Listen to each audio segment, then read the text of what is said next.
بسم اللہ الرحمن الرحیم۔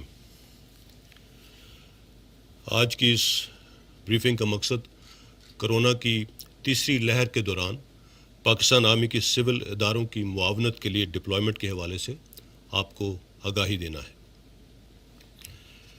پاکستان میں اس وقت کرونا کی تیسری لہر جاری ہے اور یہ لہر پہلی دونوں ویو سے کہیں زیادہ خطرناک اور جان لیوا ثابت ہو رہی ہے۔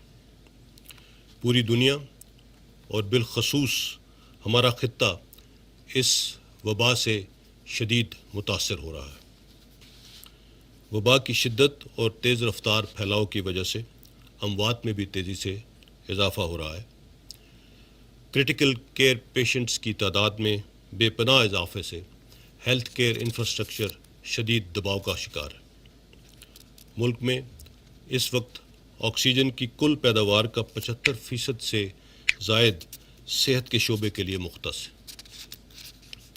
کرونا کی موجودہ صورتحال اگر برقرار رہی تو انڈسٹری کے لیے مختص آکسیجن بھی صحت کے شعبے کے لیے وقف کرنا پڑ سکتی ہے۔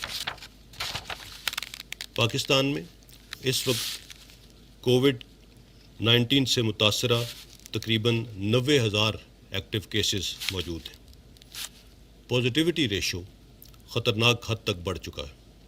ملک بھر میں 51 شہروں میں پازیٹیوٹی ریشو 5% سے زیادہ ہے، جبکہ اسلام آباد، خیبر پختونخوا میں پشاور، مردان، نوشہرہ، چارسدہ، صوابی، پنجاب میں راولپنڈی، لاہور، فیصل آباد، ملتان، بہاولپور، گوجرانوالا، سندھ میں کراچی اور حیدرآباد، بلوچستان میں کوئٹہ اور آزاد کشمیر میں مظفر آباد، یہ بالخصوص وہ شہر ہیں جن میں پازیٹیوٹی ریشو انتہائی زیادہ ہے۔ ان 16 شہروں میں اس ہی مناسبت سے پاکستان آرمی کی انہینسڈ ڈپلائمنٹ کر دی گئی۔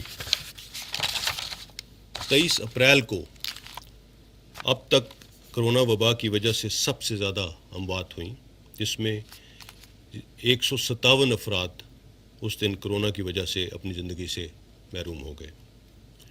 اس وقت ملک بھر میں 570 افراد وینٹیلیٹرز پر ہیں اور 4,300 کرونا سے متاثرہ افراد کرٹیکل کنڈیشن میں ہیں۔ کچھ شہروں میں ہسپتالوں میں 90% سے زائد وینٹیلیٹرز آکیوپائڈ ہیں۔ اپریل کے مہینے میں کرونا سے اموات کا اوسط تناسب سب سے زیادہ رہا ہے۔ 26 فروری 2020 سے آج تک 17,187 افراد پاکستان میں اس وبا کی وجہ سے اپنے پیاروں سے بچھڑ چکے ہیں۔ اس وقت دنیا میں کرونا کی وجہ سے شرح اموات 2.12% ہے، جبکہ اس وبا کے دوران پاکستان میں پہلی مرتبہ دنیا کے مقابلے میں شرح اموات بڑھ کر 2.16% تک پہنچ چکی ہے۔ 23 اپریل کو وزیر اعظم پاکستان کی سربراہی میں نیشنل کوآرڈینیشن کمیٹی کا اہم اجلاس ہوا، جس میں چیف آف آرمی اسٹاف بھی موجود تھے۔ تمام اسٹیک ہولڈرز کی مشاورت اور باہمی رضامندی سے NCC نے کرونا وبا کی تیسری لہر پر قابو پانے کے لیے نان فارماسیوٹیکل انٹرونشنز کے حوالے سے چند اہم اور بروقت فیصلے کیے، جن سے آپ بخوبی آگاہ ہیں۔ وبا کی اس بگڑتی ہوئی صورتحال کو مد نظر رکھتے ہوئے عوام کی حفاظت، صحت عامہ کے تحفظ کے لیے وفاقی حکومت کے احکامات کے مطابق ملک بھر میں پاکستان آرمی کو آرٹیکل 245 کے تحت سول اداروں کی معاونت کے لیے طلب کیا گیا ہے۔ عوام کا اعتماد افواج پاکستان کا اثاثہ ہے۔ آزمائش کی اس کڑی میں پاکستان آرمی اپنی تمام تر صلاحیتوں کو بروئے کار لاتے ہوئے عوام کی صحت اور حفاظت کے لیے ہر ممکن اقدام اٹھائے گی اور ملک کے طول و عرض میں ہر کونے تک پہنچ کر عوام کی حفاظت کو یقینی بنائیں گے۔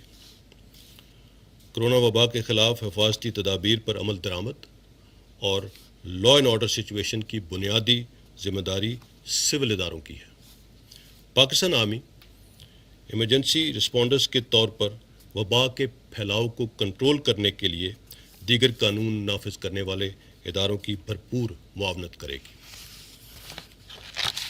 آج صبح 6 بجے سے ملک کے طول و عرض میں ہر ضلع کی سطح پر آرمی ٹروپس سول اداروں کی مدد کے لیے پہنچ چکے ہیں۔ آرٹیکل 245 کے تحت ملک بھر میں ہر ایڈمنسٹریٹو ڈویژن کی سطح پر ایک ٹیم تعینات کر دی گئی ہے۔ تمام ڈویژنز کی سطح پر اس ٹیم کی سربراہی بریگیڈیئر رینک کے آفیسرز کریں گے۔ ہر ضلع کی سطح پر لیفٹنٹ کرنل کی سربراہی میں آرمی ٹروپس سول انتظامیہ کی مدد کے لیے پہنچ چکے ہیں۔ پاکستان آرمی ٹروپس کی تعیناتی کا بنیادی مقصد سول حکومت اور لا انفورسمنٹ ایجنسیز کی معاونت ہے۔ پاکستان آرمی نے اس ڈپلائمنٹ کے دوران بھی پچھلی مرتبہ کی طرح کسی قسم کا انٹرنل سیکیورٹی الاؤنس کلیم نہ کرنے کا فیصلہ کیا ہے۔ تمام صوبائی ایپیکس کمیٹیوں کی میٹنگز ہفتے میں ایک دن ہوں گی، جن میں مجموعی صورتحال کا خاص کر ہائی پازیٹیوٹی ریشو ایریاز کا بالخصوص جائزہ لیا جائے گا اور اس حوالے سے حکمت عملی ترتیب دی جائے گی۔ احتیاطی تدابیر پر عمل درآمد ہی اس وبا کے خلاف ایک مؤثر رسپانس ہے۔ ہم سب کو مل کر انفرادی اور اجتماعی طور پر اپنی اپنی ذمہ داریوں کو نبھانا ہوگا تاکہ عوام کی صحت اور حفاظت کو یقینی بنایا جا سکے۔ فیس ماسک کا استعمال، سماجی رابطوں اور سوشل ڈسٹینسنگ کے حوالے سے حفاظتی گائیڈ لائنز پر عمل کر کے ہی ہم اس وبا سے محفوظ رہ سکتے ہیں۔ رمضان المبارک کا بابرکت مہینہ ہمیں احساس اور نظم و ضبط کا درس دیتا ہے۔ گھروں میں، مساجد میں اور باقی تمام جگہوں پر حفاظتی تدابیر کو یقینی بنا کر ہم ایک دوسرے کی مشکل ٹائم میں مدد کر سکتے ہیں۔ اس وبا کے آغاز سے اب تک عوام کے تعاون اور احساس ذمہ داری نے ہمیں دیگر ملکوں کے مقابلے میں اس وبا کے انتہائی خطرناک نقصانات سے محفوظ رکھا، اور اب بھی انشاءاللہ بحیثیت قوم ہمیں پہلے سے بھی زیادہ احتیاط اور ذمہ داری کا مظاہرہ کرنا ہے۔ رمضان المبارک کے مہینے میں اپنے ارد گرد کے لوگوں کا احساس کریں۔ اللہ تعالیٰ سے دعا ہے کہ سب کو اس وبا سے محفوظ رکھے۔ وہ تمام لوگ جو اپنی جان کی پرواہ کیے بغیر دوسروں کی زندگیاں بچانے میں مصروف ہیں، اللہ تعالیٰ ان کی کاوشوں کو کامیاب کرے۔ آمین۔